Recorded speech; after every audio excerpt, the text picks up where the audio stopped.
मैं YouTube channel के लिए दो चीज ऑर्डर किया था अमेजन से।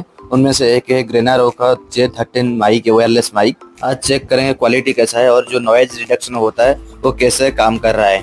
आपके लिए इतना मेहनत कर रहा हूँ तो प्लीज एक लाइक शेयर सब्सक्राइब जरूर कीजिए। अभी देखते हैं बॉक्स में क्या क्या है। इसमें 1 साल का वारंटी कार्ड भी है।